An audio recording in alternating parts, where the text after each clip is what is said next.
Ang lakad ng buhay, minsan mabato, minsan patag. Pare! Sopaw! Kumusta benta? Okay lang.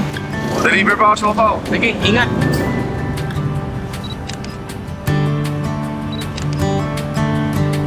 Kailangan matatag at enjoyin mo lang ang maikling oras mo sa mundo. Kasi hindi mo alam kung kailan ka susunod na matatalisod.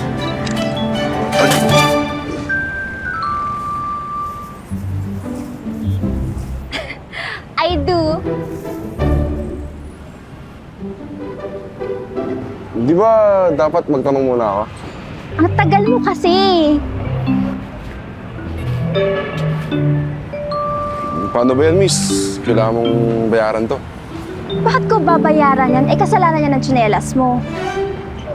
Tamo, pati tsinelas ko nasira. Dagdag ka pa 20. Ilista mo na lang, wala akong cash. Ay, sige. Lista ko to, miss, ha? Ilista mo sa tubig.